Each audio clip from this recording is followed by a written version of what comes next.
Apa kabar pemirsa? Kita berjumpa dalam Warta Parlemen, informasi aktual seputar parlemen bersama saya Nandita Eriska.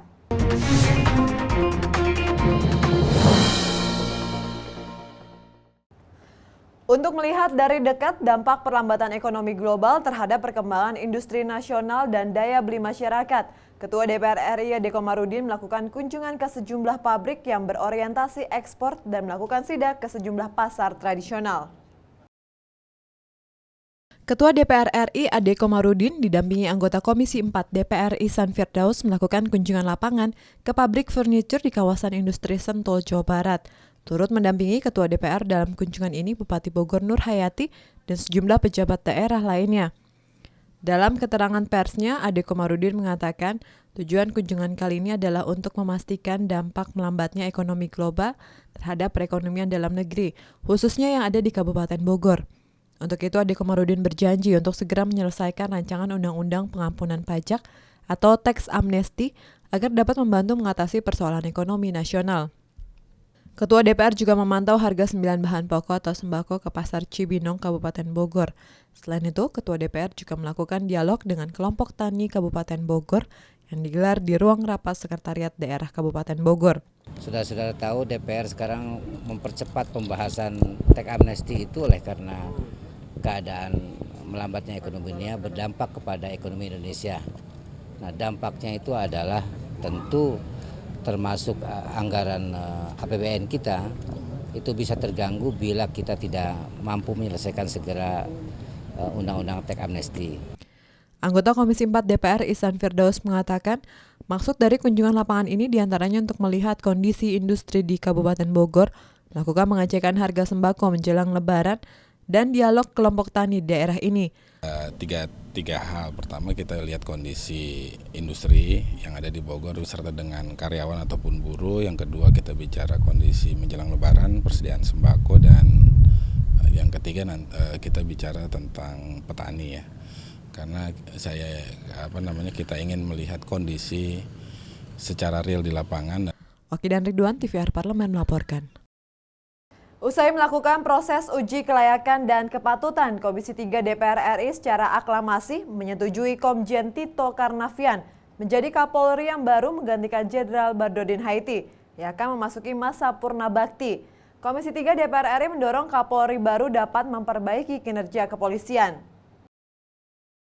Komisaris Jenderal Tito Karnavian disetujui oleh Komisi 3 DPR untuk menjadi Kepala Kepolisian Republik Indonesia yang baru setelah melewati rangkaian proses fit and proper test. Ditemui usai rapat pleno Komisi 3 DPR RI baru-baru ini, anggota Komisi 3 Sufmi Dasko Ahmad mengatakan Komisi 3 secara musyawarah dan mufakat telah menyetujui Tito Karnavian menjadi Kapolri yang baru.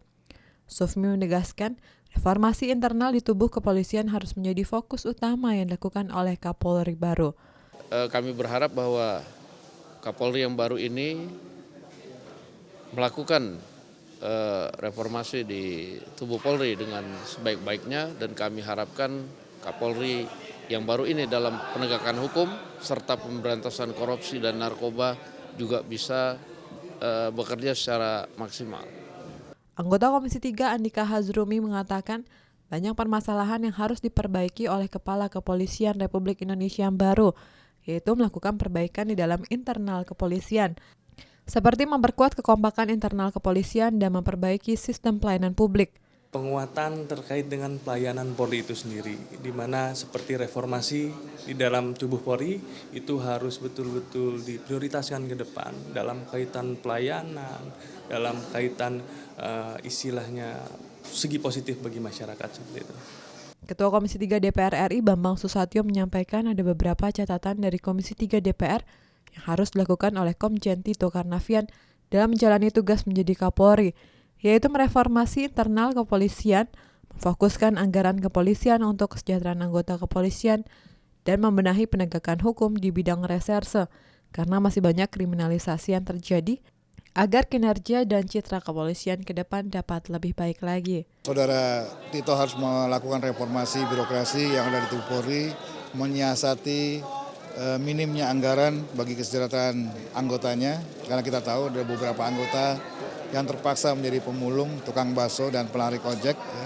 dan itu menjadi tugas utama daripada Saudara Tito. Hilman dan Mario, TVR Parlemen melaporkan. Panitia Khusus Pelindo II DPR RI mendesak pihak Pelindo II untuk segera membatalkan perpanjangan kontrak konsesi antara Jakarta International Container Terminal atau GICT dengan pihak Hutchison Port Holding. Mengingat Pelindo II saat ini tengah dilakukan audit investigasi oleh BPK Republik Indonesia. Ketua Panitia Khusus Angket Kasus Pelindo II DPR RI, Rieke Diah Pitaloka, mempertanyakan dasar kelanjutan pembahasan perpanjangan kontrak yang dilakukan oleh Pelindo II dengan pihak Hutchison Port Holding dengan transaksi sebesar 42 juta dolar Amerika Serikat. Mengingat amandemen kontrak perjanjian tersebut belum mendapat persetujuan dari Rapat Umum Pemegang Saham dan pihak Pelindo II tengah dilakukan audit investigasi oleh BPK Republik Indonesia. Anggota Panitia Angket Pelindo II Irma Suryani mengatakan PT Pelindo II telah melakukan kesalahan regulasi sehingga berpotensi menimbulkan kerugian negara.